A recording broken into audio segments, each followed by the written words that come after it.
Thank you. ಯಾವಾಗಲೂ ಕರ್ತನಲ್ಲಿ ಸಂತೋಷಿಸಿರಿ, ಸಂತೋಷ ಪಡಿರಿ. ನೀವು ಯಾವಾಗಲೂ ಕರ್ತನಲ್ಲಿ ಸಂತೋಷಿಸಿರಿ, ಸಂತೋಷ ಪಡಿರಿ ಎಂದು ತಿರುಗಿ ಹೇಳುತ್ತೇನೆ, ಎಂದು ತಿರುಗಿ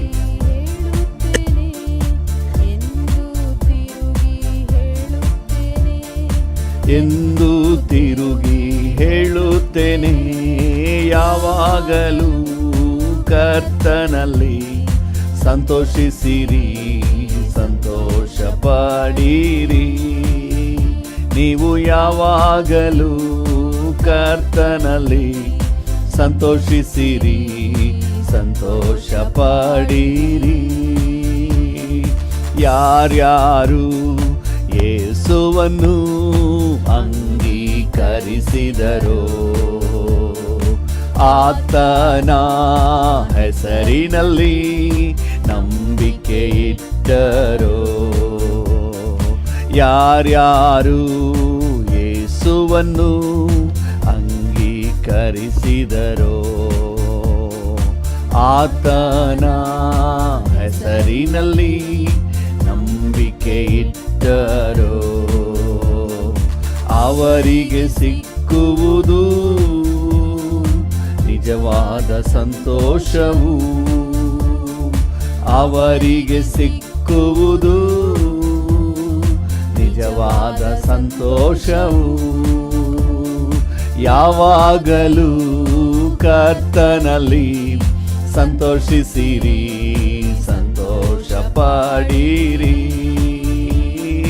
ಯಾವಾಗಲೂ ಕರ್ತನಲ್ಲಿ ಸಂತೋಷಿಸಿರಿ, ಸಂತೋಷ ಪಡಿರಿ.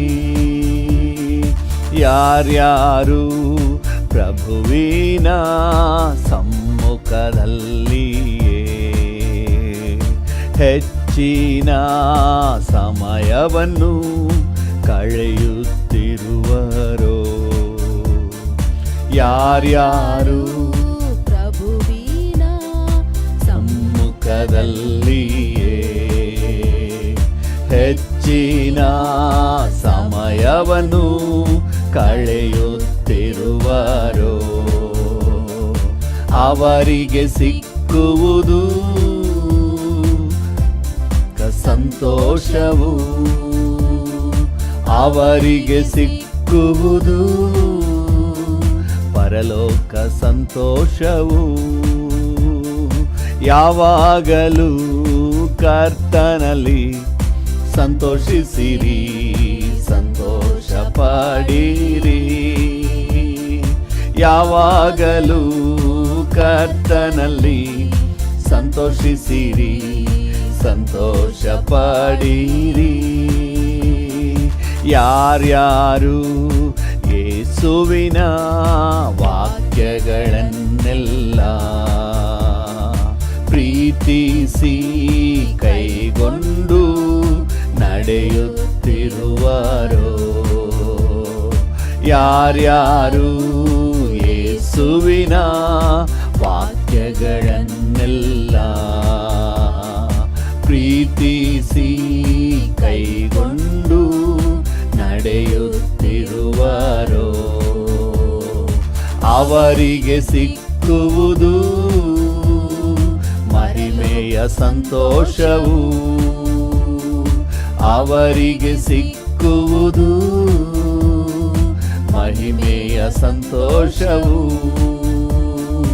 ಯಾವಾಗಲೂ ಕರ್ತನಲ್ಲಿ ಸಂತೋಷಿಸಿರಿ, ಸಂತೋಷ ಪಡಿರಿ. ನೀವು ಯಾವಾಗಲೂ ಕರ್ತನಲ್ಲಿ ಸಂತೋಷಿಸಿರಿ, ಸಂತೋಷ ಪಡಿರಿ. ಯಾರ್ಯಾರು ಯೇಸುವಿನ ಸಮ್ಮುಖದಲ್ಲಿಯೇ ಹೆಚ್ಚಿನ ಸಮಯವನ್ನು ಕಳೆಯುತ್ತಿರುವರೋ. ಯಾರ್ಯಾರು ಯೇಸುವಿನ ಸಮ್ಮುಖದಲ್ಲಿಯೇ ಹೆಚ್ಚಿನ ಸಮಯವನ್ನು ಕಳೆಯುತ್ತಿರುವರೋ, ಅವರಿಗೆ ಸಿಕ್ಕುವುದು ಪರಲೋಕ ಸಂತೋಷವು. ಅವರಿಗೆ ಸಿಕ್ಕುವುದು ಪರಲೋಕ ಸಂತೋಷವು. ಯಾವಾಗಲೂ ಕರ್ತನಲ್ಲಿ ಸಂತೋಷಿಸಿರಿ, ಸಂತೋಷ ಪಡಿರಿ. ಯಾವಾಗಲೂ ಕರ್ತನಲ್ಲಿ ಸಂತೋಷಿಸಿರಿ, ಸಂತೋಷ ಪಡಿರಿ. ಶ್ರೀ ಯೇಸು ನಾಮ ಅತಿಶಯ ನಾಮ, ಪಾಪಿಗೆ ಇಂಪಾದ ನಾಮ. ಶ್ರೀ ಯೇಸು ನಾಮ ಅತಿಶಯ ನಾಮ, ಪಾಪಿಗೆ ಇಂಪಾದ ನಾಮ. ಪಾಪ ಪರಿಹಾರಕ್ಕಾಗಿ ಪಾಪಿಗಳ ಹುಡುಕಿ ಧರಣಿಗೆ ಬಂದ ನಾಮ. ಪಾಪ ಪರಿಹಾರಕ್ಕಾಗಿ ಪಾಪಿಗಳ ಹುಡುಕಿ ಧರಣಿಗೆ ಬಂದ ನಾಮ. ಪಾಪರಹಿತ ಮಾದರಿಯ ತೋರಿಸದ, ಪಾಪರಹಿತ ಜೀವಿತದ ಮಾದರಿಯ ತೋರಿಸಿದ ಪರಿಶುದ್ಧ ಪುಣ್ಯನಾಮ ಶ್ರೀ ಯೇಸು ನಾಮ. ಅತಿಶಯ ನಾಮ, ಪಾಪಿಗೆ ಇಂಪಾದ ನಾಮ. ಶ್ರೀ ಯೇಸು ನಾಮ ಅತಿಶಯ ನಾಮ, ಪಾಪಿಗೆ ಇಂಪಾದ ನಾಮ. ಪಾಪ ಪರಿಹಾರಕ್ಕಾಗಿ ಪಾಪಿಗಳ ಹುಡುಕಿ ಧರಣಿಗೆ ಬಂದ ನಾಮ. ಪಾಪ ಪರಿಹಾರಕ್ಕಾಗಿ ಪಾಪಿಗಳ ಹುಡುಕಿ ಧರಣಿಗೆ ಬಂದ ನಾಮ. ಪಾಪರಹಿತ ಜೀವಿತದ ಮಾದರಿಯ ತೋರಿಸಿದ, ಪಾಪರಹಿತ ಜೀವಿತದ ಮಾದರಿಯ ತೋರಿಸಿದ ಪರಿಶುದ್ಧ ಪುಣ್ಯನಾಮ ಯೇಸು ನಾಮ ಅತಿಶಯ ನಾಮ, ಪಾಪಿಗೆ ಇಂಪಾದ ನಾಮ. ಶ್ರೀ ಯೇಸು ನಾಮ ಅತಿಶಯ ನಾಮ, ಪಾಪಿಗೆ ಇಂಪಾದ ನಾಮ. ಎಲ್ಲ ನಾಮದಲ್ಲಿಯೂ ಮೇಲಾದ ನಾಮ ಯೇಸುವಿನ ದಿವ್ಯ ನಾಮ. ಎಲ್ಲ ನಾಮದಲ್ಲಿಯೂ ಮೇಲಾದ ನಾಮ ಯೇಸುವಿನ ದಿವ್ಯ ನಾಮ. ಸರ್ವ ಜನರೆಲ್ಲ ಅಡ್ಡ ಬಿದ್ದು ಸ್ತೋತ್ರ ಮಾಡಿ, ಸರ್ವ ಜನರೆಲ್ಲ ಅಡ್ಡ ಬಿದ್ದು ಸ್ತೋತ್ರ ಮಾಡಿ ಹರುಷದಿಂದ ಹಾಡುವ ನಾಮ ಶ್ರೀ ಯೇಸು ನಾಮ ಅತಿಶಯ ನಾಮ, ಪಾಪಿಗೆ ಇಂಪಾದ ನಾಮ. ಶ್ರೀ ಉತ್ಸಾಹದಿಂದ ಹಾಡೋಣ. ಯೇಸುವಿನ ನಾಮ ಮೇಲಾದ ನಾಮ, ಪಾಪಿಗೆ ಇಂಪಾದ ನಾಮ. ಲೆಕ್ಕವಿಲ್ಲದಷ್ಟು ಪಾಪ ನನ್ನಿಂದ ತೆಗೆಯಲು ನನಗಾಗಿ ಬಂದ ನಾಮ. ಲೆಕ್ಕವಿಲ್ಲದಷ್ಟು ಪಾಪ ನನ್ನಿಂದ ತೆಗೆಯಲು ನನಗಾಗಿ ಬಂದ ನಾಮ. ಅನ್ಯನೆಂದು ತಳ್ಳದೆನ್ನ ಧನ್ಯನಾಗಿ ಮಾಡಲು ಬಂದ, ಅನ್ಯನೆಂದು ತಳ್ಳದೆನ್ನ ಧನ್ಯನಾಗಿ ಮಾಡಲು ಬಂದ ಉನ್ನತದ ಪುಣ್ಯನಾಮ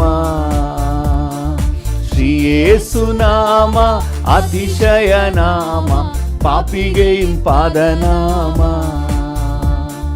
ಶ್ರೀ ಯೇಸು ನಾಮ ಅತಿಶಯ ನಾಮ, ಪಾಪಿಗೆ ಇಂಪಾದ ನಾಮ.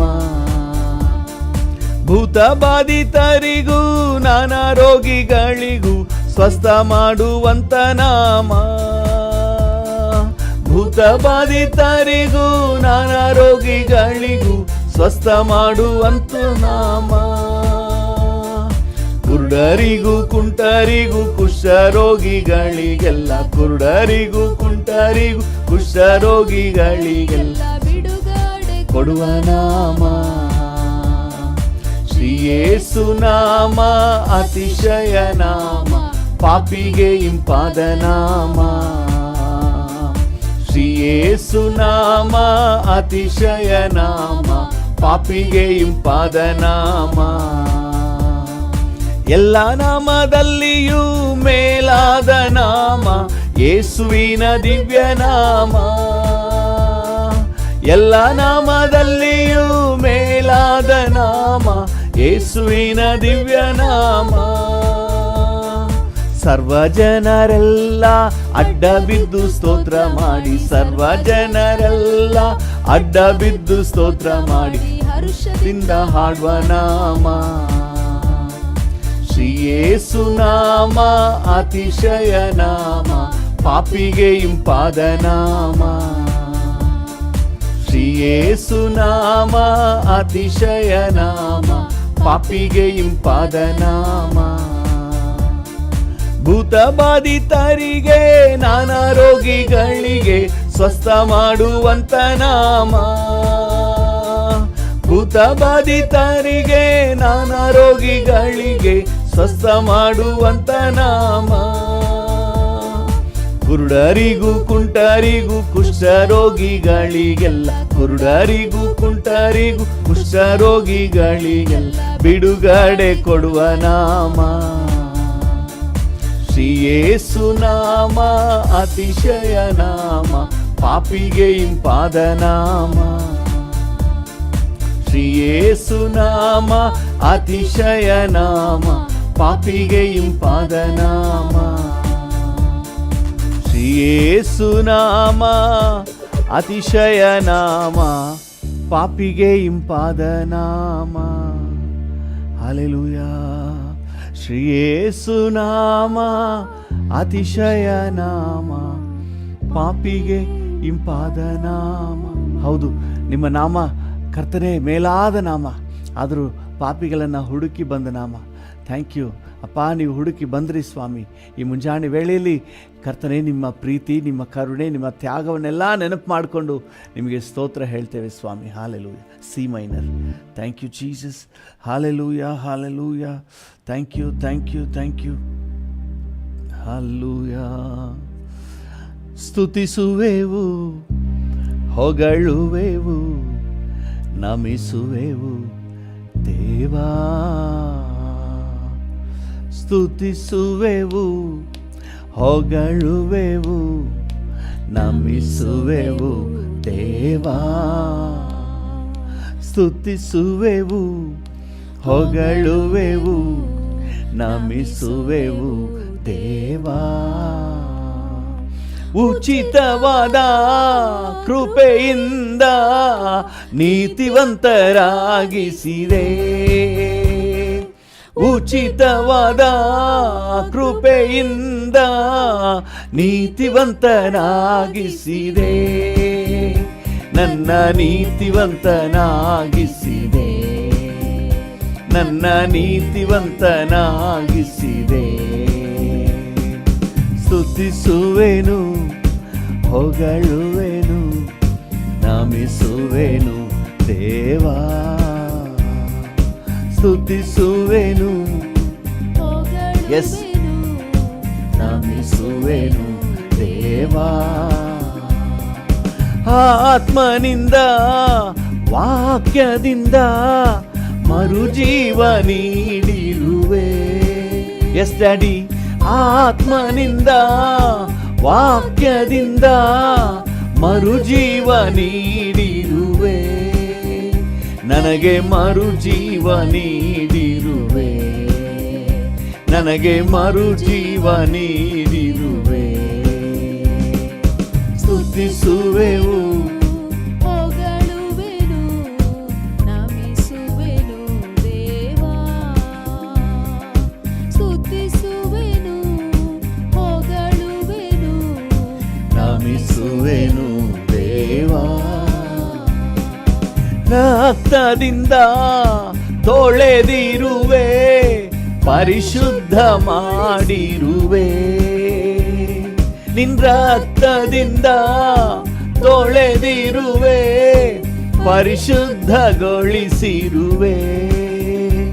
ನನ್ನ ಪರಿಶುದ್ಧಗೊಳಿಸಿರುವೆ. ನನ್ನ ಪರಿಶುದ್ಧಗೊಳಿಸಿರುವೆ.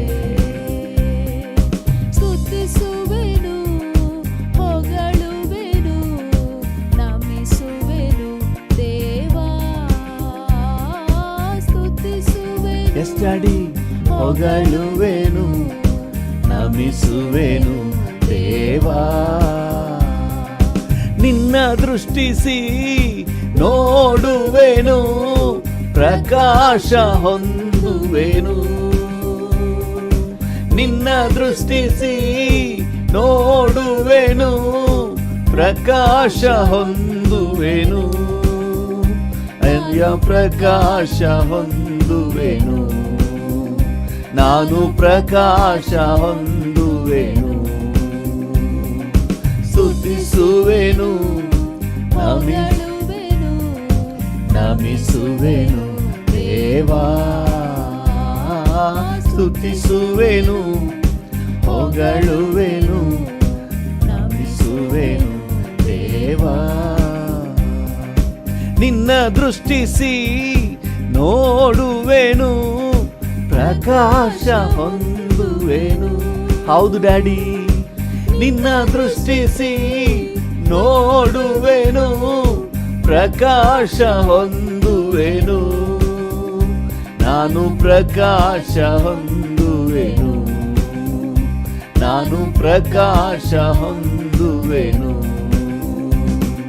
ಸ್ತುತಿಸುವೆನು, ಹೊಗಳುವೆನು, ನಮಿಸುವೆನು ದೇವಾ. ಸ್ತುತಿಸುವೆನು, ಹೊಗಳುವೆನು, ನಮಿಸುವೆನು ದೇವಾ. ಅದ್ಭುತನೇ, ಅತಿಶಯನೇ, ಆಲೋಚನಾ ಕರ್ತನೇ. ಅದ್ಭುತನೇ, ಅತಿಶಯನೇ, ಆಲೋಚನಾ ಕರ್ತನೇ. ನನ್ನ ಆಲೋಚನಾ ಕರ್ತನೇ, ನನ್ನ ಆಲೋಚನಾ ಕರ್ತನೇ. ಸ್ತುತಿಸುವೆನು, ಹೊಗಳುವೆನು, ನಮಿಸುವೆನು ದೇವಾ. ಸ್ತುತಿಸುವೆನು, ಹೊಗಳುವೆನು, ನಮಿಸುವೆನು ದೇವಾ. ನಿನ್ನ ಆಗಲಿ ನಾ ಎಲ್ಲಿ ಹೋಗಲಿ, ಜೀವವುಳ್ಳ ವಾಕ್ಯ ನೀನೇ. ನಿನ್ನ ಆಗಲಿ ನಾ ಎಲ್ಲಿ ಹೋಗಲಿ, ಜೀವವುಳ್ಳ ವಾಕ್ಯ ನೀನೇ. ಅಯ್ಯ ಜೀವವುಳ್ಳ ವಾಕ್ಯ ನೀನೇ, ಅಯ್ಯ ಜೀವವುಳ್ಳ ವಾಕ್ಯ ನೀನೇ.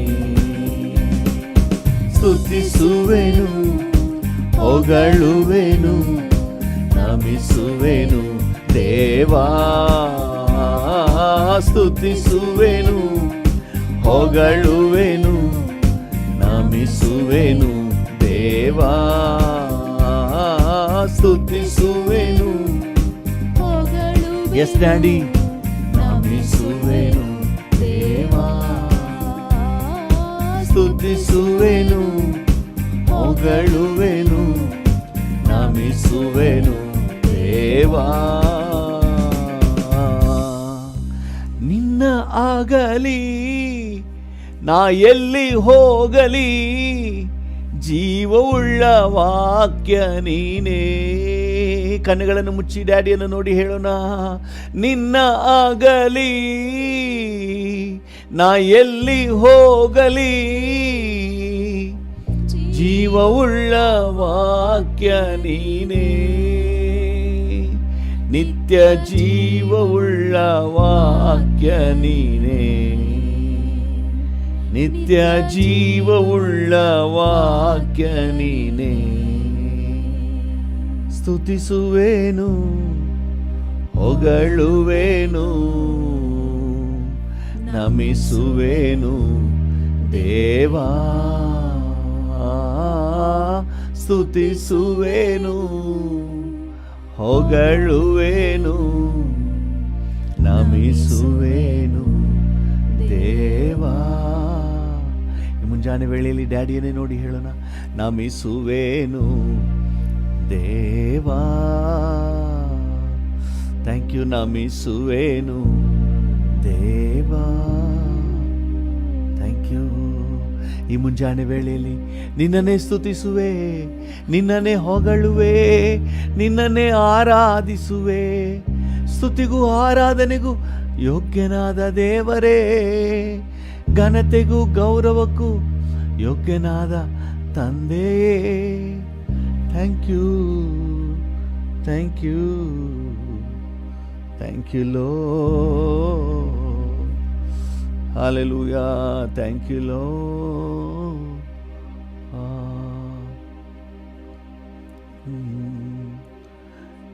ದಿಕ್ಕಿಲ್ಲದೆ ಎಲ್ಲೆಲ್ಲೋ ಅಲೆದಾಡಿದೆನು, ಅಳಬೇಡ ಎಂದು ಹೇಳಿ ಅಪ್ಪಿಕೊಂಡೆ, ಅಳಬೇಡ ಎಂದು ಹೇಳಿ ಅಪ್ಪಿಕೊಂಡೆ. ಅಪ್ಪ ನಿಮಗೆ ಸ್ತೋತ್ರ, ರಾಜ ನಿಮಗೆ ಸ್ತೋತ್ರ. ಅಪ್ಪ ನಿಮಗೆ ಸ್ತೋತ್ರ, ಸ್ತೋತ್ರ. ರಾಜ ನಿಮಗೆ ಸ್ತೋತ್ರ. ಅಪ್ಪ ನಿಮಗೆ ಸ್ತೋತ್ರ, ನಿಮಗೆ ಸ್ತೋತ್ರ ಡ್ಯಾಡಿ. ರಾಜ ನಿಮಗೆ ಸ್ತೋತ್ರ. ಎದುರಾದ ತಂತ್ರವನ್ನು ಮುರಿದಾಕಿರುವೆ, ಎದುರಾದ ತಂತ್ರವನ್ನು ಮುರಿದಾಕಿರುವೆ. ಯಾವಾಗಲೂ ಸ್ತುತಿಸುವಂತೆ ಬಲ ನೀಡಿರುವೆ, ಯಾವಾಗಲೂ ಸ್ತುತಿಸುವಂತೆ ಬಲ ನೀಡಿರುವೆ. ಅಪ್ಪ ನಿಮಗೆ ಸ್ತೋತ್ರ, ರಾಜ ನಿಮಗೆ ಸ್ತೋತ್ರ. ಅಪ್ಪ ನಿಮಗೆ ಸ್ತೋತ್ರ,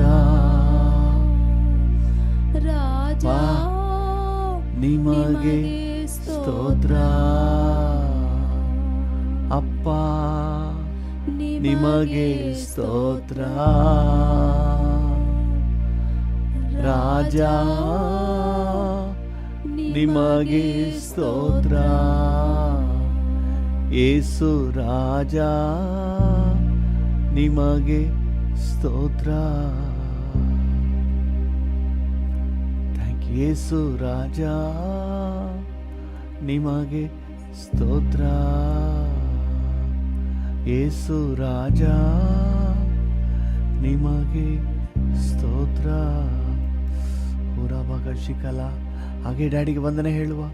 thank you, thank you, thank you, thank you ಲೋ. Oh hallelujah, oh hallelujah. Thank you, thank you, thank you, thank you, thank you, thank you. Hallelujah. Oh ರಬಕ ಶಿಕಲ್ ಬೋರಿಯಾ ತರ ರಬೋ ಕಲಾಕಾರ ಓರಿ ಗಾಲ ಕಲಾಕಾರ. Thank you, thank you, thank you, thank you, thank you ಲೋ, ಥ್ಯಾಂಕ್ ಯು ಲೋ, ಥ್ಯಾಂಕ್ ಯು, ಥ್ಯಾಂಕ್ ಯು.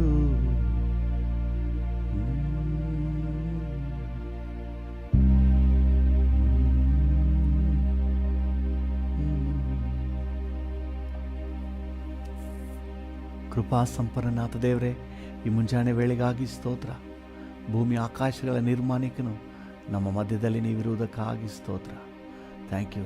ನಿನ್ನನ್ನು ಸ್ತುತಿಸಿ ನಿನ್ನ ನಾಮವನ್ನು ಮಹಿಮೆ ಪಡಿಸಲು ನಮಗೆ ಕೊಟ್ಟಿರುವಂಥ ಈ ವಿಶೇಷ ಅವಕಾಶಕ್ಕಾಗಿ ವಂದನೆ. Thank you. ನಿಮಗೆಲ್ಲ ಘನತೆ, ಗೌರವ, ಮಹಿಮೆ ಸಲ್ಲಿಸುತ್ತೇವೆ ಯೇಸುವಿನ ನಾಮದಲ್ಲಿ ತಂದೆ. Amen, amen, amen. Hallelujah. Thank you Jesus. ಕರ್ತನ ನಾಮಕ್ಕೆ ಸ್ತೋತ್ರವಾಗಲಿ. ನಮ್ಮ ಧ್ಯಾನಕ್ಕಾಗಿ ಮತ್ತು ಪ್ರಾರ್ಥನೆಗೆ ಪೂರಕವಾಗಿ 2 ಪೇತ್ರ 3ನೇ ಅಧ್ಯಾಯ 17ನೇ ವಚನವನ್ನು ಓದೋಣ.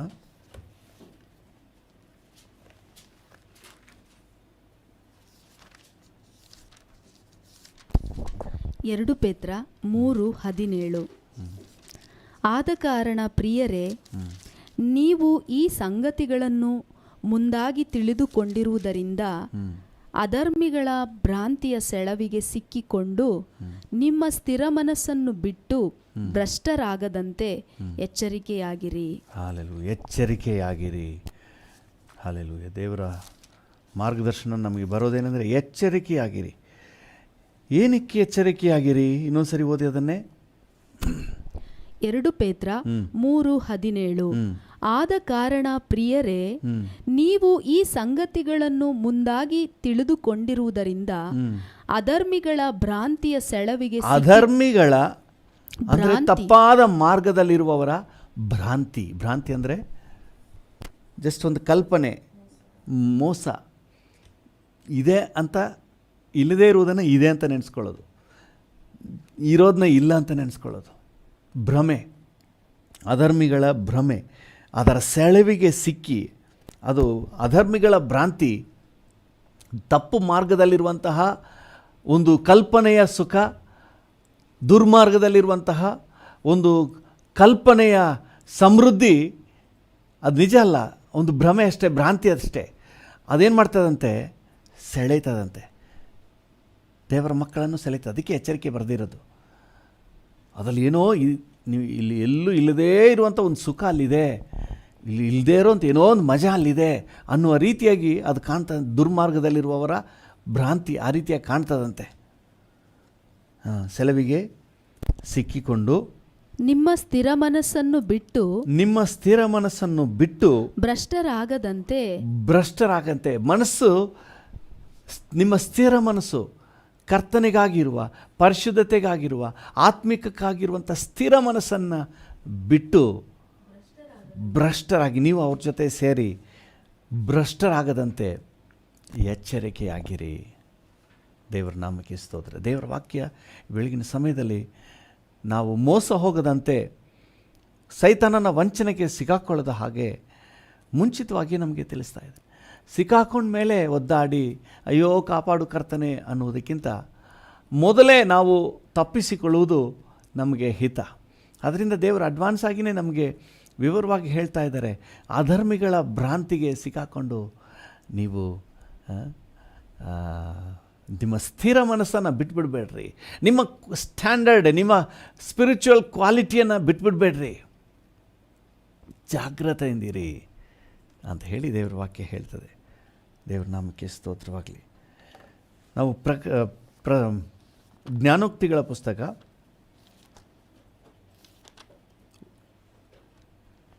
1ನೇ ಅಧ್ಯಾಯ 10ನೇ ವಚನಕ್ಕೆ ಬರೋಣ. ಜ್ಞಾನೋಕ್ತಿ 1:10. ಮಗನೇ, ಪಾಪಿಗಳು ದುಷ್ಪ್ರೇರಣೆಯನ್ನು ಮಾಡಿದರೆ ನೀನು ಒಪ್ಪಲೇಬೇಡ. ಮಗನೇ, ಅಧರ್ಮಿಗಳ ಭ್ರಾಂತಿ, ದುಷ್ಪ್ರೇರಣೆಯನ್ನು ಮಾಡಿದ್ರೆ ನೀನು ಒಪ್ಪಲೇಬೇಡ. ಕೆಲವು ಸಮಯಗಳಲ್ಲಿ ಚಿಂತೆ ಮಾಡ್ತಾರೆ, ಅಯ್ಯೋ ಅವನು ಹಂಗೆ ಹಿಂಗೆ ಹೇಳಿ ತಗೊಂಡೋಗಿ ಚೀಟಿಗೆ ಸಿಕ್ಸ್ಬಿಟ್ಟ, ಈಗ ನಾನು ತುಂಬ ಕಷ್ಟಪಡ್ತಾ ಇದ್ದೀನಿ, ಹಂಗೆ ಹಿಂಗೆ ಅಂತ ಹೇಳಿ ತಂದಿದ್ದನ್ನ ನನಗೆ ನನ್ನ ತಲೆ ಮೇಲೆ ಹಾಕ್ಬಿಟ್ರು, ನನಗೆ ಕಟ್ಬಿಟ್ರು ಅಂತ ಹೇಳಿ ಆಮೇಲೆ ಚಿಂತೆ ಮಾಡ್ತಾರೆ. ಮಗನೇ, ಪಾಪಿಗಳು ದುಷ್ಪ್ರೇರಣೆಯನ್ನು ಮಾಡಿದರೆ ನಿನ್ಗೆ ಒಪ್ಪಲೇಬೇಡ. ಎಲ್ಗೋಗಿತ್ತು ನಿನ್ನ ಬುದ್ಧಿ? ನೀನು ಆ ಸಮಯದಲ್ಲಿ ವಿವೇಚನೆ ಮಾಡಬೇಕು. ಇದು ಯಾರ ಸರಕು, ಎಲ್ಲಿಂದ ಬರ್ತಾ ಇದೆ ವಿವೇಚನೆ ಮಾಡಬೇಕು. ಇವತ್ತು ದೇವ್ರ ಮಕ್ಕಳಲ್ಲಿ ಅನೇಕರಿಗೆ ಏನಂದರೆ ಹಿಂದೆ ಮುಂದೆ ಯೋಚನೆ ಮಾಡೋದಿಲ್ಲ.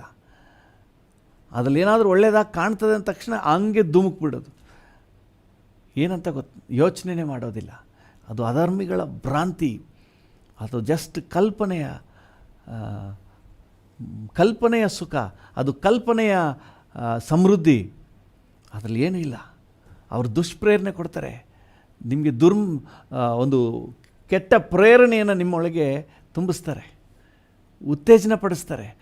ಹಾಗೆ ಇಂಪ್ರೂವ್, ಹೀಗೆ ಇಂಪ್ರೂವ್, ಇದು ಒಳ್ಳೆಯ ಸತ್ಯ, ಹಾಗೆ ಹೀಗೆ ಅಂತ ಹೇಳಿ ನಿಮ್ಮನ್ನು ತಪ್ಪು ಮಾರ್ಗಕ್ಕೆ ನಡೆಸ್ತಾರೆ. ಆದರೆ ನೀನೇನು ಮಾಡಬೇಕಂತೆ? ದೇವರ ಮಕ್ಕಳು ಏನು ಮಾಡಬೇಕಂತೆ? ಒಪ್ಪಲೇಬಾರ್ದು, ಯಾವ ಕಾರಣಕ್ಕೂ ಒಪ್ಪಲೇಬಾರ್ದು. ದುರ್ಮಾರ್ಗದ ಆಲೋಚನೆಗಳನ್ನು ದೇವರ ಮಕ್ಕಳು ಒಪ್ಪಲೇಬಾರ್ದು.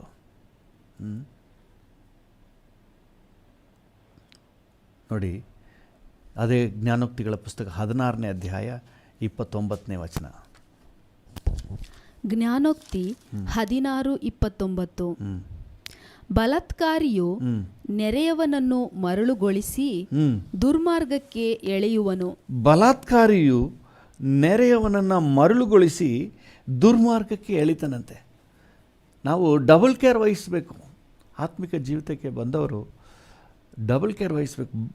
ಕೆಲವು ಸಮಯಗಳಲ್ಲಿ ನಮಗಿಷ್ಟ ಇಲ್ಲ ಅಂದರೂ ಕೆಲವೊಂದು ಕಾರ್ಯಗಳನ್ನು ಮಾಡಿಸ್ಬಿಡ್ತಾರೆ. ನಿಮಗೆ ಅನುಭವ ಆಗಿರ್ಬೋದು. ನಿಮ್ಗೆ ಇಷ್ಟ ಇರಲಿಲ್ಲ, ಏನು ಮಾಡೋದು, ಅವನ್ನ ತಗೊಂಡೋಗಿ ನನ್ನನ್ನು ಹಿಂಗೆ ಬಿಟ್ಬಿಟ್ಟ, ಅವಕ್ಕ ನನ್ನ ತಗೊಂಡೋಗಿ ಈ ಥರ ಬಿಟ್ಬಿಟ್ಲು, ನನಗೆ ಇಷ್ಟನೇ ಇರಲಿಲ್ಲ, ಈ ವ್ಯವಹಾರದಲ್ಲಿ ಇಷ್ಟನೇ ಇರಲಿಲ್ಲ, ಇದರಲ್ಲಿ ನನಗೆ ಆಸಕ್ತಿನೇ ಇರಲಿಲ್ಲ, ಆದರೆ ಅವರು ನನ್ನ ಫೋರ್ಸ್ ಮಾಡಿಬಿಟ್ರು ಅಂತ ಹೇಳಿ. ಆದರೆ ಇವತ್ತು ದೇವರ ವಾಕ್ಯ ಹೇಳ್ತದೆ, ಅಂಥ ಸಂದರ್ಭದಲ್ಲೂ ಸಹ ದೇವರ ಮಕ್ಕಳು ಜಾಗ್ರತೆ ವಹಿಸಬೇಕು. ಹಲ್ಲೆಲೂಯಾ, ದೇವರ ನಾಮಕ್ಕೆ ಸ್ತೋತ್ರವಾಗಲಿ. ಅದು ಒಳ್ಳೆ ರೀತಿಯಾಗಿ ಕಾಣ್ಬೋದು. ನಾವು ಜಾಗ್ರತೆಯಿಂದ ಇರಬೇಕು. ಕೆಲವು ಸಮಯ ನಮಗೆ ಇಷ್ಟ ಇಲ್ಲಾಂದರೂ ಇನ್ನೇನು ಮಾಡೋದು, ಅವ್ರು ಬೇಜಾರು ಮಾಡ್ಕೊಳ್ತಾರೆ ಅಂತ ಹೇಳಿ ಹೋಗಿ ಸಿಕ್ಕಾಕೊಳ್ಳೋದುಂಟು ಭ್ರಾಂತಿಗೆ. ಆಮೇಲೆ ತಮ್ಮ ಜೀವಿತವನ್ನು, ತಮ್ಮ ಭವ್ಯ ಆತ್ಮಿಕ ಜೀವಿತವನ್ನು ಸಹ ಕಳ್ಕೊಳ್ಳುವಂಥ ಸ್ಥಿತಿ ಬಂದುಬಿಡ್ತದೆ. ನೀವು ಸಮುವೇಲನ ಗ್ರಂಥ 2 ಸಮುವೇಲ 16ನೇ ಅಧ್ಯಾಯ 23ನೇ ವಚನವನ್ನು ಓದ್ರಿ.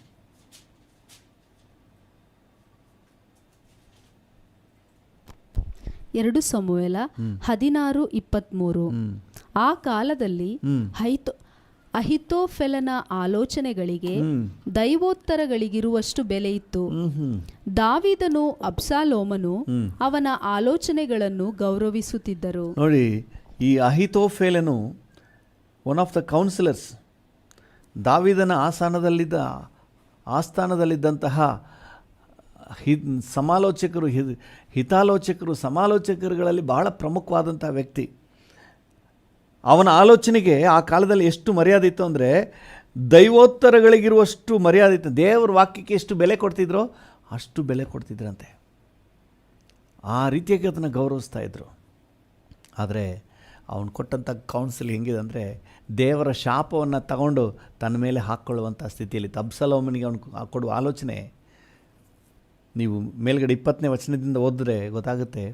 ಶಾಪವನ್ನೇ ತೆಗೆದು ತನ್ನ ಮೇಲೆ ಹಾಕ್ಕೊಳ್ತಾನೆ.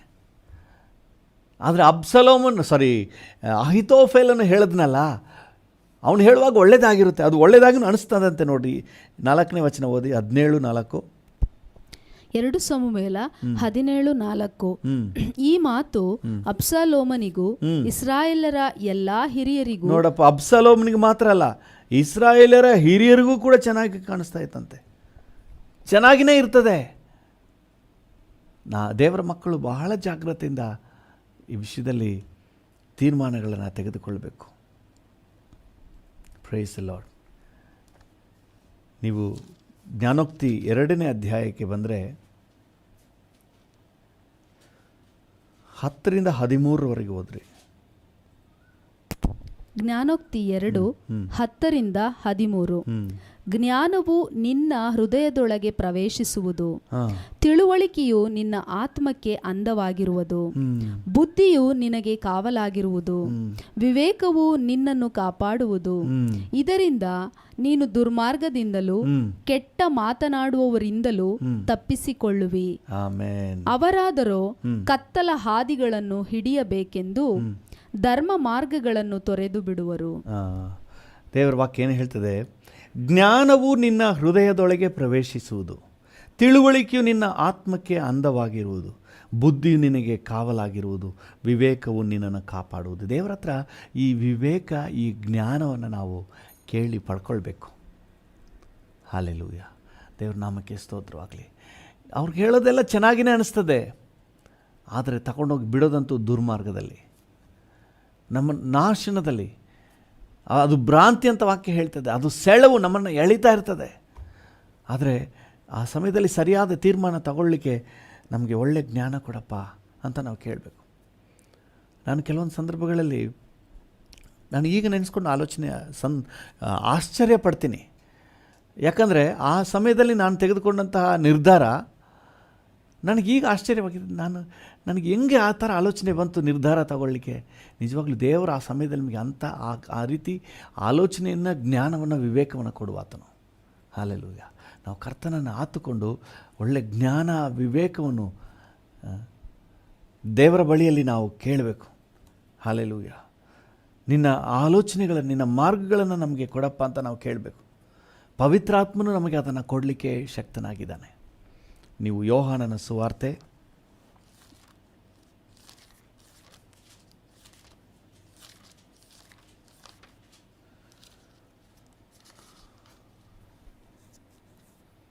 16ನೇ ಅಧ್ಯಾಯ 13ನೇ ವಚನ. ಯೋಹಾನ 16:13.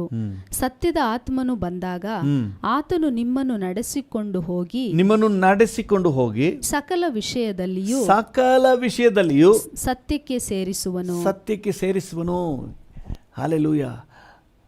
ಅವ್ರೇನಾದರೂ ಕುತಂತ್ರ ಇಟ್ಕೊಂಡು, ಬೇರೆ ಏನೋ ಒಂದು ವಂಚನೆಯನ್ನು ಇಟ್ಕೊಂಡು ನಮಗೆ ದಿಕ್ಕು ತಪ್ಪಿಸ್ತಾ ಇದ್ದರೆ, ದೇವರ ಆತ್ಮನು, ಸತ್ಯವನ್ನು ಅರಿತಾತನು ಎಲ್ಲ ವಿಷಯದಲ್ಲಿ, ಈವನ್ ನಮ್ಮ ಬಿಸ್ನೆಸ್ ವಿಷಯದಲ್ಲಿ, ಕುಟುಂಬದ ವಿಷಯದಲ್ಲಿ ನಮ್ಮನ್ನು ಸತ್ಯಕ್ಕೆ ನಡೆಸುವನು. ಹಾಲೆಲೂಯ. ನಮಗೆ ಆಲೋಚನೆ ಕೊಡ್ತಾನೆ, ನಮಗೆ ಬೇಕಾದ ಜ್ಞಾನ ಕೊಡ್ತಾನೆ. ಆ ಸಮಯದಲ್ಲಿ ಏನು ತೀರ್ಮಾನ ತಗೊಳ್ಬೇಕು. ಸುಮ್ಮನೆ ಅವ್ರು ಹೇಳ್ತಾರೆ ಅಂತ ಹೇಳಿಬಿಟ್ಟು ನೀವು ಮೋಸ ಹೋಗ್ಬಿಡ್ಬೇಡ್ರಿ. ಅದು ಅಧರ್ಮಿಗಳ ಭ್ರಾಂತಿ. ಅದು ನಿಮ್ಮನ್ನು ಸೆಳೀತದೆ, ನಿಮ್ಮನ್ನು ತಪ್ಪು ಮಾರ್ಗಕ್ಕೆ ನಡೆಸಲಿಕ್ಕೆ ಸಕಲ ರೀತಿಯ ತಂತ್ರವನ್ನು ಹೂಡ್ತಾರೆ. ಆದರೆ ದೇವರು ನಿಮಗೆ ಬೇಕಾದ ವಿವೇಕವನ್ನು ಕೊಟ್ಟು, ತನ್ನ ಆತ್ಮನ ಮೂಲಕ ನಿಮಗೆ ಬೇಕಾದ ಆಲೋಚನೆಯನ್ನು ಕೊಟ್ಟು, ಸತ್ಯದ ಆತ್ಮನು ಬಂದಾಗ ನಿಮ್ಮನ್ನು ನಡೆಸಿಕೊಂಡು ಹೋಗಿ ಸಕಲ ವಿಷಯದಲ್ಲೂ ಸತ್ಯಕ್ಕೆ ಸೇರಿಸುವನು ಎನ್ನುವ ಹಾಗೆ, ಸಕಲ ವಿಷಯದಲ್ಲೂ ಸಹ ನಿಮಗೆ ಸರಿಯಾದ ಮಾರ್ಗದರ್ಶನವನ್ನು ಕೊಡ್ತಾರೆ. ಅವ್ರು ತುಂಬ ಅಷ್ಟು ಸ್ವೀಟಾಗಿ ಮಾತಾಡ್ತಾ ಇರ್ತಾರೆ. ಏನೋ ನಮಗೆ ತುಂಬ ಒಳ್ಳೆಯದಾಗುತ್ತೆ ಅನ್ನೋ ರೀತಿಯಲ್ಲಿ ಮಾತಾಡ್ತಾ ಇರ್ತಾರೆ. ಆದರೆ ದೇವರ ಆತ್ಮನು ನಮ್ಮೊಳಗೆ ಮಾರ್ಗದರ್ಶನ ಕೊಡ್ತಾನೆ, ವಿವೇಕವನ್ನು ಕೊಡ್ತಾನೆ. ಆ ಸಮಯದಲ್ಲಿ ಏನು ಮಾಡಬೇಕೆಂಬುದಾಗಿ ನಮಗೆ ಬೇಕಾದ ಆಲೋಚನೆಯನ್ನು ಕೊಡ್ತಾನೆ. ಅಬ್ಸಲೋಮನು ಮೋಸ ಹೋಗ್ಬಿಟ್ಟ. ಅಹಿತೋಫೇಲಿನ ಆಲೋಚನೆಯನ್ನು ಕೇಳಿ ಅದನ್ನು ದೈವೋಕ್ತಿಗಿಂತ ವಿಶೇಷವಾಗಿ ನೆನೆಸಿ, ಅವನಿಗೆ ಮಾತ್ರ ಅಲ್ಲ ಹಿರಿಯರಿಗೂ ಸಹ ಹಾಗೆ ಅನ್ನಿಸ್ತಂತೆ. ಎಂಥ ದುಷ್ಕೃತ್ಯಕ್ಕೆ ಕೈ ಹಾಕಿದ. ಕೊನೆಗೆ ಅವನ ಅಂತ್ಯ ನಿಮಗೆ ಗೊತ್ತು. ಅವನ ಕೂದಲು ಮರಕ್ಕೆ ಸಿಕ್ಕಾಕೊಂಡ್ಬಿಡ್ತು. ಅವನು ಮಧ್ಯಾಕಾಶದಲ್ಲಿ ನೇತಾಡ್ತಾ ಇದ್ದ ಮತ್ತು ಅವನು ಕೊಲೆಯಾಗಿ ಅವನ ಜೀವಮಾನವೇ ಅಂತ್ಯ ಆಗ್ಬಿಡ್ತು. ಅವನಿಗೇನಾದರೂ ಯಾರಾದರೂ ಸರಿಯಾಗಿ ಗೈಡ್ ಮಾಡಿದರೆ, ನೋಡಪ್ಪ ಈ ರೀತಿ ನಿಮ್ಮ ತಂದೆಗೆ ವಿರುದ್ಧವಾಗಿ ತಿರುಗಿ ಬೀಳಬೇಡ, ಇದು ನಿನಗೆ ಒಳ್ಳೆಯದಲ್ಲ, ದೇವರ ನಿಯಮಕ್ಕೆ ವಿರುದ್ಧವಾಗಿ ನೀನು ತಪ್ಪು ಮಾರ್ಗಕ್ಕೆ ಇಳಿಬೇಡ ಅಂತ ಹೇಳಿ ಯಾರಾದರೂ ಗೈಡ್ ಮಾಡಿದರೆ ಅವನಿಗೆ ಚೆನ್ನಾಗಿರ್ತಿತ್ತು. ಅಥವಾ ಅಹಿತೋಫೇಲನ್ನು ಆಲೋಚನೆ ಕೊಟ್ಟಾಗ ಅವನೊಳಗೆ ಆ ವಿವೇಕ, ಆ ಜ್ಞಾನ ಇದ್ದಿದ್ದರೆ ಚೆನ್ನಾಗಿರ್ತಿತ್ತು. ಅವನು ಮೋಸ ಹೋಗ್ಬಿಟ್ಟ. ದೇವ್ರ ಮಕ್ಕಳು ಮೋಸ ಹೋಗ್ಬಿಡ್ಬೇಡ್ರಿ. ಈ ಸಹಾಯವನ್ನು ನಮ್ಮ ಪ್ರತಿಯೊಂದು ವಿಷಯದಲ್ಲೂ ನಾವು ಹೊಂದಿಕೊಳ್ಬೋದು. ಆತ್ಮಿಕ ವಿಚಾರ ಮಾತ್ರ ಅಲ್ಲ. ಇವತ್ತು ಅನೇಕರು ಪಾಪಕ್ಕೆ ನಡೆಸಿಬಿಡ್ತಾರೆ. ನಮ್ಮ ಆತ್ಮಿಕ ವಿಷಯದಲ್ಲೂ ಸಹ ಇದು ಬಹಳ ಗಮನಿಸಬೇಕಾದ ಅಂಶ. ಆತ್ಮಿಕ ವಿಷಯದಲ್ಲಿ ನಮ್ಮನ್ನು ದೇವರ ಯೋಜನೆಯಿಂದ ಹೊರಗೆ ತಗೊಂಡ್ಬಿಡ್ತಾರೆ. ನಾನು ಕೆಲವ್ರನ್ನೆಲ್ಲ ಗಮನಿಸ್ತೀನಿ, ಕೆಲವ್ರನ್ನ ಪ್ರಾರ್ಥನೆಯಿಂದನೇ ದೂರ ಮಾಡಿಬಿಡ್ತಾರೆ. ಕೆಲವರು ಫ್ರೆಂಡ್ಶಿಪ್ ಇದು ನೋಡ್ರಿ, ಆ ಫ್ರೆಂಡ್ಶಿಪ್ಪು ಪ್ರಾರ್ಥನೆಗೆ ಬರೋದನ್ನೇ ಕಡಿಮೆ ಮಾಡಿಬಿಡ್ತದೆ. ಯಾಕಂದರೆ ಕರೆಕ್ಟಾಗಿ ಪ್ರೇಯರ್ ಟೈಮಿಗೆ ಅವರೆಲ್ಲ ಕರ್ಕೊಂಡು ಹೋಗ್ಬಿಡ್ತಾರೆ, ದಿಕ್ಕು ತಪ್ಪಿಸಿ ಕರ್ಕೊಂಡು ಹೋಗ್ಬಿಡ್ತಾರೆ. ಕೆಲವರು ಬಂದರೆ ಕರೆಕ್ಟಾಗಿ ಪ್ರೇಯರ್ ಟೈಮ್ಗೆ ಬರೋದು ಮನೆಗೆ, ಬ್ರದರ್ ಸಿಸ್ಟರ್ ಅಂದ್ಕೊಂಡು. ಬೇರೆ ಟೈಮೇ ಇಲ್ಲ ಅವ್ರಿಗೆ. ಅಂದರೆ ಅವ್ರು ಒಳ್ಳೆಯವರೇ, ಅವ್ರನ್ನ ಸೈತಾನ ಆ ರೀತಿಗೆ ಬಳಕೆ ಮಾಡ್ಕೊಳ್ತಾನೆ. ನೀವು ಜ್ಞಾನವಂತರಾಗಿ ನೀವು ಆಮೇಲೆ ಬನ್ನಿ, ಈಗ ಸ್ವಲ್ಪ ನಮಗೆ ಪ್ರೇಯರ್ ಟೈಮ್, ಈಗ ನಮಗೆ ವಾಕ್ಯ ಟೈಮ್, ಇವತ್ತು ಭಾನುವಾರ ಆರಾಧನೆ, ನೀವು ಅವ್ರಿಗೆ ಹೇಳಬೇಕು. ಭಾನುವಾರ ನೀವು ಆರಾಧನೆ ಮಾಡೋ ಟೈಮ್ಗೆ ನಿಮ್ಮ ಮನೆಗೆ ಗೆಸ್ಟ್ಗಳು, ಅಕ್ಕ ಭಾನುವಾರ ಬೆಳಿಗ್ಗೆ 7 ಗಂಟೆಗೆ ನಿಮ್ಮ ಮನೆಗೆ ಬರೋಣ ಅಂದ್ಕೊಂಡಿದ್ದೀನಿ. ನೀವು ಹೇಳಿ, ತಾಯಿ ಪುಣ್ಯಾತ್ಗೀತಿ 12 ಗಂಟೆ ಮೇಲೆ ಬಾವಾ ಅಂತ ಹೇಳಿ, ಅಥವಾ ಬೇರೆ ಟೈಮ್ ಹೇಳಿ, ನೀವು ಆರಾಧನೆ ಮುಗಿಯುವ ಟೈಮ್ ಬೇರೆ ಟೈಮ್ನೇ ಹೇಳಿ. ಗೊತ್ತಾಗಲ್ಲ ಹೆಂಗೆ ಭ್ರಾಂತಿ ನಮಗೆ ಸೈತಾನ ಹೆಂಗೆ ನಮ್ಮನ್ನು ದಿಕ್ಕು ತಪ್ಪಿಸ್ತಾನೆ ಅಂತಲೇ ಗೊತ್ತಾಗಲ್ಲ. ನಾವು ವಿವೇಕವುಳ್ಳವರಾಗಿರಬೇಕು, ದೇವ್ರ ಹತ್ರ ಕೇಳಬೇಕು, ಆ ವಿವೇಕವುಳ್ಳ ಆತ್ಮನನ್ನು ನನಗೆ ಕೊಡಪ್ಪ, ಜ್ಞಾನದ ಆತ್ಮನನ್ನು ನನಗೆ ಕೊಡು ಸ್ವಾಮಿ. ಜ್ಞಾನವು ನಮ್ಮನ್ನು ಕಾಪಾಡುವುದು ಅಂತ ಹೇಳ್ತದೆ. ಇದರಿಂದ ಅಂದರೆ ಜ್ಞಾನೋಕ್ತಿ 2ನೇ ಅಧ್ಯಾಯದಲ್ಲಿ 12ನೇ ವಚನ ಹೇಳ್ತದೆ, ಇದರಿಂದ ನೀನು ದುರ್ಮಾರ್ಗದಿಂದಲೂ ಕೆಟ್ಟ ಮಾತನಾಡುವವರಿಂದಲೂ ನೀನು ತಪ್ಪಿಸಿಕೊಳ್ಳುವಿ. ಹಲ್ಲೆಲೂಯಾ, ದೇವರ ನಾಮಕ್ಕೆ ಸ್ತೋತ್ರವಾಗಲಿ. ನಾವು ತಪ್ಪಿಸ್ಕೊಳ್ಳಿಕ್ಕೆ ದೇವರು ನಮಗೆ ವಿಶೇಷ ಜ್ಞಾನವನ್ನು ಆಲೋಚನೆಯನ್ನು ಕೊಡ್ತಾನೆ. ಮಕ್ಕಳು ಹೈಸ್ಕೂಲ್ ಓದೋವರೆಗೆ ಚೆನ್ನಾಗಿಯೇ ಇರ್ತಾರೆ. ಕಾಲೇಜ್ ಬಂದ ತಕ್ಷಣ ಅವ್ರಿಗೆ ಸ್ವಲ್ಪ ಫ್ರೀಡಮ್ ಸಿಗ್ತದೆ. ಯೂನಿಫಾರ್ಮ್ ಹಾಕ್ಬೋಬೇಕಾಗಿಲ್ಲ, ಸ್ವಲ್ಪ ಲೇಟಾಗಿ ಬಂದರೂ ಯಾರೂ ಕೇಳೋರಿಲ್ಲ, ಮಧ್ಯದಲ್ಲಿ ಎದ್ದೋದ್ರು ಯಾರೂ ಬೈಯೋದಿಲ್ಲ, ಒಂದು ಪೀರಿಯಡ್ ಚಕ್ಕರ್ ಹೊಡೆದ್ರು ಯಾರೂ ಅದ್ರ ಬಗ್ಗೆ ಲೆಕ್ಕ ವಹಿಸೋದಿಲ್ಲ. ಯಾಕಂದರೆ ಅವನು ಬುದ್ಧಿವಂತನು, ತಿಳುವಳಿಕೆ ಬಂದಿದೆ, ಅವನೇ ತೀರ್ಮಾನ ಮಾಡ್ತಾನೆ ಅಂತ ಹೇಳಿ ಸರ್ಕಾರ ಆ ಥರ ಜನ ಅಧಿಕಾರಿಗಳು ಆ ರೀತಿ ಬಿಟ್ಬಿಟ್ಟಿದ್ದಾರೆ. ಆದರೆ ಏನಾಗುತ್ತೆ ಅಂತ ಹೇಳಿದ್ರೆ, ಅವನಿಗೆ ಸ್ವಲ್ಪ ಫ್ರೀಡಮ್ ಸಿಕ್ಕಿದ ತಕ್ಷಣ ತಪ್ಪಾದ ಸಹವಾಸಗಳಲ್ಲಿ ಹೋಗಿ ಮಿಸ್ಗೈಡ್ ಆಗಿಬಿಡ್ತಾನೆ. ಯಾವಾಗ ಈ ತಪ್ಪು ಸಹವಾಸಗಳು ಬರ್ತದೋ ಆವಾಗ ಮಿಸ್ಗೈಡೆನ್ಸ್ ಬಂದುಬಿಡ್ತದೆ, ತಪ್ಪಾಗಿ ಮಾರ್ಗದರ್ಶನಗಳು ಬಂದುಬಿಡ್ತದೆ. ಆಯಿತಾ, ನಾವು ನೋಡಿ ಲೋಕದಲ್ಲಿದ್ದೀವಿ, ಅನೇಕ ವ್ಯವಹಾರಗಳು, ಬಿಸ್ನೆಸ್ಸು, ಕೆಲಸ ಕಾರ್ಯಗಳು, ಅನೇಕಕ್ಕೆ ಆಳುಗಳನ್ನ ಇಟ್ಕೊಂಡು ಕೆಲಸ ಮಾಡಬೇಕಾಗಿದೆ, ಕೆಲವರು ಕೈ ಕೆಳಗಿದ್ದು ಕೆಲಸ ಮಾಡಬೇಕಾಗ್ತದೆ, ಅನೇಕ ವ್ಯವಹಾರಗಳಿವೆ. ಎಲ್ಲದರಲ್ಲೂ ಸಹ ನಾವು ದೇವರ ಚಿತ್ತಕ್ಕೆ ವಿರುದ್ಧವಾಗಿ ಹೋಗದ ಹಾಗೆ, ಪಾಪ ಮಾಡದ ಹಾಗೆ, ಅಧರ್ಮಿಗಳ ಭ್ರಾಂತಿಯ ಸೆಳವಿಗೆ ಸಿಕ್ಕಾಕೊಳ್ಳದ ಹಾಗೆ, ಅವರು ಮಾಡಿದ ಪಾಪದ ಕೃತ್ಯದಲ್ಲಿ ನಾವು ಸಿಕ್ಕಾಕೊಳ್ಳದ ಹಾಗೆ ದೇವರು ನಮ್ಮನ್ನು ಕಾಪಾಡುವಂತೆ ನಮಗೆ ಜ್ಞಾನದ ಆತ್ಮನನ್ನು ಕೇಳಬೇಕು. ಪವಿತ್ರಾತ್ಮ ನಮಗೆ ಈ ಮಾರ್ಗದರ್ಶನವನ್ನು ಕೊಡ್ತಾರೆ. ಅವ್ರು ಮಾಡುವ ತಪ್ಪಿನ ಕಾರ್ಯಗಳಲ್ಲಿ ನಮಗೆ ಬೆಳಕನ್ನು ಚೆಲ್ತಾನೆ. ಇದು ಬೇಡ ಮಗನೇ, ಈ ಥರ ಮಾಡಬೇಡ ಅಂತ ಹೇಳಿ ನಿಮಗೆ ಬೇಕಾದ ಆಲೋಚನೆಗಳನ್ನು ಕೊಡ್ತಾರೆ. ಈ ಫ್ರೆಂಡ್ಶಿಪ್ಲಿ ನಾನು ಹೋದರೆ ನನ್ನ ಭವಿಷ್ಯ ಹಾಳಾಗುತ್ತೆ, ಈ ಫ್ರೆಂಡ್ಸ್ ಜೊತೆ ಹೋದರೆ ಮುಂದೆ ನಾನು ಭವಿಷ್ಯ ಕಳ್ಕೊಳ್ತೀನಿ ಅಂತ ಹೇಳಿ ಆ ಪ್ರಜ್ಞೆನ ಕೊಡ್ತಾರೆ. ಅನೇಕರಿಗೆ ಆ ಪ್ರಜ್ಞೆ ಬರುವಷ್ಟರೊಳಗೆ ಮಿತಿಮೀರಿ ಹೋಗ್ಬಿಡ್ತದೆ. ಆದರೆ ದೇವರು ಪ್ರಜ್ಞೆ ಕೊಡ್ತಾನೆ. ಹಲ್ಲೆಲೂಯಾ. ನಮಗಾಗಿ ಪ್ರಾರ್ಥನೆ ಮಾಡುವ, ನಮ್ಮ ಮಕ್ಕಳಿಗಾಗಿ ಪ್ರಾರ್ಥನೆ ಮಾಡುವ, ನಮ್ಮ ಮಕ್ಕಳಿಗೆ ಜ್ಞಾನದ ಆತ್ಮವನ್ನು ಕೊಡು ಸ್ವಾಮಿ, ವಿವೇಕದ ಆತ್ಮವನ್ನು ಕೊಡಪ್ಪ. ಅಧರ್ಮಿಗಳ ಭ್ರಾಂತಿಯ ಸೆಳವಿಗೆ ಸಿಕ್ಕಾಕೊಂಡು ಭವಿಷ್ಯ ಹಾಳು ಮಾಡ್ಕೋಬಾರ್ದು, ದಿಕ್ಕು ತಪ್ಪಿ ಹೋಗ್ಬಿಡಬಾರ್ದು, ಮೋಸ ಹೋಗ್ಬಿಡಬಾರ್ದು, ಭವ್ಯವಾದ ಭವಿಷ್ಯವನ್ನು ಕಳ್ಕೊಬಿಡಬಾರ್ದು. ಸರಿಯಾಗಿ ತೀರ್ಮಾನ ಮಾಡಲಿಕ್ಕೆ, ಯಾವ ಸಮಯದಲ್ಲಿ ಏನು ಮಾಡಬೇಕು ಎಂಬುದಾಗಿ ತೀರ್ಮಾನ ಮಾಡಲಿಕ್ಕೆ, ಯಾವುದನ್ನು ಬೇಡ ಅಂತ ಹೇಳಬೇಕು ಅದನ್ನು ಬೇಡ ಅಂತ ಹೇಳಲಿಕ್ಕೆ ಬೇಕಾದ ಜ್ಞಾನ, ವಿವೇಕ, ಯಾವುದನ್ನು ಚೂಸ್ ಮಾಡಲಿಕ್ಕೆ, ಯಾವುದನ್ನು ಅವರು ಆಯ್ಕೆ ಮಾಡಲಿಕ್ಕಿದೆಯೋ ಅದನ್ನು ಸರಿಯಾಗಿ ಆಯ್ಕೆ ಮಾಡಲಿಕ್ಕೆ, ಹಲ್ಲೆಲೂಯಾ, ಅವರಿಗೆ ಜ್ಞಾನ ವಿವೇಕದ ಆತ್ಮ ಬೇಕು. ಇಲ್ಲಾಂದರೆ ಎಲ್ಲೋ ಹೋಗಿ ಸಿಕ್ಕಾಕೊಂಡ್ಬಿಡ್ತಾರೆ. ನೀವು ಸಿಕ್ಕಾಕೊಂಡ್ಬಿಡ್ತೀರಿ, ನಿಮ್ಮ ಮಕ್ಕಳು ಸಿಕ್ಕಾಕೊಂಡ್ಬಿಡ್ತಾರೆ. ಇವತ್ತು ನಾವು ಕರ್ತನ ಹತ್ರ ಕೇಳುವ, ಜ್ಞಾನ ಬೇಕಪ್ಪ, ವಿವೇಕ ಬೇಕು ಸ್ವಾಮಿ, ಕೃಪೆ ಕೊಡಪ್ಪ. ದುಷ್ಪ್ರೇರಣೆಗೆ ಒಪ್ಪಲೇಬಾರ್ದು. ತಪ್ಪಾದ ವಿಚಾರಗಳಿದ್ರೆ ಅವನ ಫ್ರೆಂಡ್ಶಿಪ್ ಹೋದರೂ ಪರವಾಗಿಲ್ಲ, ಅದನ್ನು ಮಾತ್ರ ಒಪ್ಪಬಾರ್ದು. ಮಗನೇ, ಪಾಪಿಗಳು ದುಷ್ಪ್ರೇರಣೆಯನ್ನು ಮಾಡಿದರೆ ನೀನು ಒಪ್ಪಲೇಬೇಡ ಎಂಬುದಾಗಿ ಜ್ಞಾನೋಕ್ತಿ 1:10 ನಾವು ಒಪ್ಪಲೇಬಾರ್ದು. ನಮ್ಗೆ ಆ ದೃಢ ತೀರ್ಮಾನ. ಅವ್ರು ಬೇಜಾರು ಮಾಡಿಕೊಂಡ್ರೂ ಪರವಾಗಿಲ್ಲ, ಬೇಡಪ್ಪ ನನಗೆ ಈ ವಿಚಾರ ನನಗೆ ಬೇಡ, ಅದಕ್ಕೆ ಒಪ್ಪಲೇಬಾರ್ದು. ಹಲ್ಲೆಲೂಯಾ. ಒಂದು ನಿಮಿಷ ನಾವು ಕಣ್ಣುಗಳನ್ನು ಮುಚ್ಚಿ ನಾವು ಪ್ರಾರ್ಥನೆ ಮಾಡೋಣ. ಅಧರ್ಮಿಗಳ ಭ್ರಾಂತಿಯ ಸೆಳವಿಗೆ ಯಾರೂ ಸಿಕ್ಕಾಕೋಬಾರ್ದು. ತಮ್ಮ ಸ್ಥಿರ ಮನಸ್ಸನ್ನು ಯಾರೂ ಕೂಡ ಬಿಟ್ಟು ಭ್ರಷ್ಟರಾಗಿ ಹೋಗ್ಬಿಡ್ಬಾರ್ದು. ಶಾಪಗ್ರಸ್ತರಾಗಿ ಯಾರೂ ಆಗ್ಬಿಡ್ಬಾರ್ದಪ್ಪ. ಕರ್ತನೆ, ಮೊದಲನೇದಾಗಿ ನನ್ನೊಂದಿಗೆ ಸೇರಿ ಪ್ರಾರ್ಥನೆ ಮಾಡ್ತಿರೋ ಪ್ರತಿಯೊಬ್ಬರಿಗೂ ನೀ ಕೃಪೆ ಕೊಡಪ್ಪ.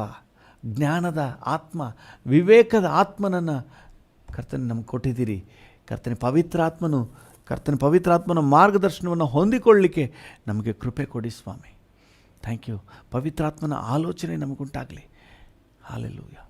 ಅವರು ಬಹಳ ಒಳ್ಳೆಯದಾಗಿ ಅದ್ಭುತವಾಗಿ ಹೇಳ್ತಾ ಇದ್ದರು. ಅದರಲ್ಲಿ ಅಪಾಯ ಇರುವುದಾದರೆ ನಮ್ಮೊಳಗೆ ಪವಿತ್ರಾತ್ಮನ ಗಂಟೆ ಬಾರಿಸ್ಬೇಕಪ್ಪ. ಬೇಡ ಮಗನೇ, ಇದು ಬೇಡ, ನಿನಗೆ ಅಪಾಯ ಅಂತ ಹೇಳಿ ಅಂತರ್ಯದಲ್ಲಿ ಆ ಸ್ವರ ಕೇಳಿಸ್ಬೇಕು. Thank you. ಅದನ್ನು ಗುರುತಿಸಲಿಕ್ಕೆ ಸಾಮರ್ಥ್ಯ ಕೊಡಪ್ಪ. Thank you Lord. ಅದನ್ನು ಗುರುತಿಸಲಿಕ್ಕೆ ಸಾಮರ್ಥ್ಯ ಕೊಡು ಸ್ವಾಮಿ. ಸರಿಯಾದ ವಿವೇಕಪೂರ್ವಕವಾದ ನಿರ್ಧಾರ ತಗೊಳ್ಳಿಕ್ಕೆ ನೀನು ಕೃಪೆ ಕೊಡು ಸ್ವಾಮಿ. Thank you lord. ಜ್ಞಾನ, ವಿವೇಕದ ಡಿಸಿಷನ್ ಹೊರಟು ಬರಲಿ ನಮ್ಮೊಬ್ಬೊಬ್ಬರ ಮೂಲಕವಾಗಿ. ಜ್ಞಾನದ ಡಿಸಿಷನ್, ವಿವೇಕದ ತೀರ್ಮಾನಗಳು ಬರಲಿ. ದುಷ್ಪ್ರೇರಣೆಯನ್ನು ಮಾಡಿದ್ರೆ ಅದನ್ನು ಬೇಡ ಎಂಬುದಾಗಿ ಸಗಟಾಗಿ ಅದನ್ನು ತಳ್ಳಿ ಹಾಕಬೇಕು ಸ್ವಾಮಿ. ಅದು ಎಷ್ಟೇ ನಮಗೆ ಒಳ್ಳೆ ಫ್ರೆಂಡ್ಸ್ ಆಗಿ ಆಪ್ತರಾಗಿ ಕಂಡರೂ ಸಹ, ಒಳ್ಳೆ ಜ್ಞಾನಿ ಬುದ್ಧಿವಂತ, ಇವನು ಒಳ್ಳೆಯದನ್ನೇ ಹೇಳ್ತಾನೆ ಅಂತ ಅನಿಸ್ತರೂ ಸಹ, ಕರ್ತನೆ ದೇವರ ಆತ್ಮನು ಜ್ಞಾನ ವಿವೇಕ ಕೊಟ್ಟು ಅದರಲ್ಲಿರುವ ಅಪಾಯಗಳನ್ನು ನೀನು ಸ್ಪಷ್ಟಪಡಿಸಿ ತಪ್ಪಿಸಿ ಕಾಪಾಡಬೇಕೆಂಬುದಾಗಿ ಬೇಡ್ತೇನೆ. ನನ್ನನ್ನು ತಪ್ಪಿಸಿ ಕಾಪಾಡಪ್ಪ, ನನ್ನ ಮಕ್ಕಳನ್ನು ತಪ್ಪಿಸಿ ಕಾಪಾಡಪ್ಪ. ಕರ್ತನೇ, ನನ್ನೊಂದಿಗೆ ಸೇರಿ ಪ್ರಾರ್ಥನೆ ಮಾಡ್ತಿರುವ ಪ್ರತಿಯೊಬ್ಬರನ್ನು ತಪ್ಪಿಸಿ ಕಾಪಾಡು ಸ್ವಾಮಿ. ಸಭೆ ಮಕ್ಕಳೆಲ್ಲರನ್ನ ತಪ್ಪಿಸಿ ಕಾಪಾಡಪ್ಪ. ಎಲ್ಲ ದುಷ್ಟನ ದುಷ್ಪ್ರೇರಣೆಗಳಿಗೆ, ಸೈತಾನನ ತಪ್ಪು ಮಾರ್ಗಗಳಿಗೆ, ಎಲ್ಲ ವಂಚನೆ ಕಾರ್ಯಗಳಿಗೆ, ಮೋಸ ಅನ್ಯಾಯದ ಕಾರ್ಯಗಳಿಗೆ ಯಾರು ಸಿಗಾಕೋಬಾರ್ದಪ್ಪ. ಯಾರು ಬಲಿಪಶು ಆಗಬಾರ್ದು. ಕರ್ತನೇ, ಅದನ್ನು ಐಡೆಂಟಿಫೈ ಮಾಡಿ ಅದಕ್ಕೆ ಒಪ್ಪಿಗೆ ಕೊಡದೆ ಅವುಗಳನ್ನು ತ್ಯಜಿಸಿ ಅವುಗಳನ್ನು ಕರ್ತನೆ ತಳ್ಳಿ ದೂರ ಹಾಕಿ, ಕರ್ತನಿನ ಮಕ್ಕಳು ಆಶೀರ್ವಾದದಲ್ಲಿ ಮುಂದುವರಿಲಿಕ್ಕೆ ಅನುಗ್ರಹ ಕೊಡಿ. ಹಲ್ಲೆಲೂಯ. ಅಧರ್ಮಿಗಳ ಭ್ರಾಂತಿ, ತಪ್ಪು ಮಾರ್ಗದಲ್ಲಿರುವವರ ದುಷ್ಕೃತ್ಯಗಳು, ಅದರಲ್ಲಿ ಸುಖ ಇದೆ ಎಂಬಂಥ ಭ್ರಾಂತಿ, ಭ್ರಮೆ, ಅದರಲ್ಲಿ ಆಶೀರ್ವಾದ ಇದೆ ಅನ್ನುವಂಥ ಭ್ರಮೆ, ಅದಕ್ಕೆ ಯಾರು ಮರಳಾಗಿ ಮೋಸ ಆಗಿಬಿಡ್ಬಾರ್ದಪ್ಪ. ಕರ್ತನೆ, ಎಲ್ಲರನ್ನೂ ತಪ್ಪಿಸಿ ಕಾಪಾಡು. ನಮ್ಮ ರಾಜ್ಯದಾದ್ಯಂತ, ನಮ್ಮ ದೇಶದಾದ್ಯಂತ ಇರುವಂಥ ಎಲ್ಲ ದೇವಜನರಿಗೆ ಪವಿತ್ರಾತ್ಮನ ಸಹಾಯವನ್ನು ಪಡೆದು ಕರ್ತನೆ ಈ ವಿಷಯಗಳಲ್ಲಿ ಜಾಗ್ರತೆ ವಹಿಸಲಿಕ್ಕೆ ನೀನು ಕೃಪೆ ಕೊಡಪ್ಪ. Thank you. ಆಶೀರ್ವದಿಸು, ನಡೆಸು. ಯೇಸುವಿನ ನಾಮದಲ್ಲಿ ಪ್ರಾರ್ಥಿಸುತ್ತೇವೆ, ಹೊಂದಿಕೊಳ್ಳುತ್ತೇವೆ ಜೀವವುಳ್ಳ ಪರಲೋಕ ತಂದೆಯೇ. ಆಮೇನ್, ಆಮೇನ್. ಕರ್ತನೇ, ನನ್ನೊಂದಿಗೆ ಸೇರಿ ಪ್ರಾರ್ಥನೆ ಮಾಡುತ್ತಿರುವ ಪ್ರತಿಯೊಬ್ಬರೂ ನಿನ್ನ ಕೈಗೆ ಒಪ್ಪಿಸುತ್ತೇವೆ. ವಿಶೇಷವಾಗಿ ಇವತ್ತು ವಾಕ್ಯದಲ್ಲಿ ಧ್ಯಾನ ಮಾಡಿದ ಹಾಗೆ ಅಧರ್ಮಿಗಳ ಭ್ರಾಂತಿಯ ಸೆಳವಿಗೆ ಯಾರೂ ಸಿಕ್ಕಾಕೋಬಾರ್ದು. ಯಾರೂ ಕೂಡ ತಮ್ಮ ಆತ್ಮಿಕ ಮೌಲ್ಯವನ್ನು ಬಿಟ್ಟು ಭ್ರಷ್ಟರಾಗಿ ಹೋಗ್ಬಿಡ್ಬಾರ್ದಪ್ಪ. ಪ್ರತಿಯೊಬ್ಬರನ್ನ ಆಶೀರ್ವದಿಸು ಕರ್ತನೇ. ಅದು ತಪ್ಪು, ಅದು ಅಪಾಯ ಅಂತ ಹೇಳಿ ಗುರುತಿಸಲಿಕ್ಕೆ ನೀನು ಕೃಪೆ ಕೊಡು, ಮತ್ತು ಧೈರ್ಯವಾಗಿ ಅದನ್ನು ಬೇಡ ಅಂತ ಹೇಳಲಿಕ್ಕೆ ಕೃಪೆ ಕೊಡಪ್ಪ. ಫ್ರೆಂಡ್ ಬೇಜಾರು ಮಾಡ್ಕೋತೇನೆ ಅಂತ ಯೋಚನೆ ಮಾಡಬಾರ್ದು. ನಮ್ಮ ಸಂಬಂಧಿಕರಿಗೆ ಬೇಜಾರಾಗುತ್ತೆ ಅಂತ ಯೋಚನೆ ಮಾಡಬಾರ್ದು. ಅದು ಅಪಾಯದ ದಾರಿ, ಅದರಲ್ಲಿ ಸೈತಾನ ವಂಚನೆ ಇದೆ ಅಂತ ಗೊತ್ತಾದರೆ ಸಗಟಾಗಿ ಅದನ್ನು ಬದಿಗಿಡಲಿಕ್ಕೆ ಪ್ರತಿಯೊಬ್ಬರಿಗೂ ಕೃಪೆ ಕೊಡು ಸ್ವಾಮಿ. ಕರ್ತನೇ, ಈ ದಿನ ಶುಭದ ದಿನ ಅಂತ ನಾವು ಡಿಕ್ಲೇರ್ ಮಾಡ್ತೇವೆ. ಈ ದಿನ ನಿನ್ನ ಸಾನ್ನಿಧ್ಯದ ದಿನ ಅಂತ ಡಿಕ್ಲೇರ್ ಮಾಡ್ತೇವೆ. ಈ ದಿನ ನಾವು ಮನರಮ್ಯವಾಗಿರುವಂಥ ದಿನ ಅಂತ ನಾವು ಘೋಷಣೆ ಮಾಡ್ತೇವೆ. ನೀವು ಹಾಗೆಯೇ ನಮ್ಮನ್ನು ನಡೆಸಿ. ಎಲ್ಲ ಘನತೆ, ಗೌರವ, ಮಹಿಮೆ ನಿಮಗೆ ಯೇಸುವಿನ ನಾಮದಲ್ಲಿ ತಂದೆಯೇ. ಆಮೇನ್. ನನ್ನ ಮನವೇ ಯೆಹೋವನನ್ನು ಕೊಂಡಾಡು, ನನ್ನ ಸರ್ವೇಂದ್ರಿಗಳೇ ಆತನ ಪರಿಶುದ್ಧ ನಾಮವನ್ನು ಕೀರ್ತಿಸಿರಿ. ನನ್ನ ಮನವೇ ಯೆಹೋವನನ್ನು ಕೊಂಡಾಡು, ಆತನು ಮಾಡಿದ ಉಪಕಾರಗಳಲ್ಲಿ ಒಂದನ್ನೂ ಮರೆಯಬೇಡ. ಆಮೇನ್, ಆಮೇನ್. ತಂದೆಯಾದ ದೇವರ ಪ್ರೀತಿ, ಪ್ರಭು ಯೇಸುವಿನ ಕೃಪೆ, ಪರಿಶುದ್ಧಾತ್ಮನ ಐಕ್ಯತೆ, ಅನ್ಯೋನ್ಯತೆ, ಸಮಾಧಾನ ಇಂದು ಎಂದು ಸದಾ ಕಾಲವು ನಮ್ಮೆಲ್ಲರ ಸಂಗಡ ಇರಲಿ. ಆಮೇನ್.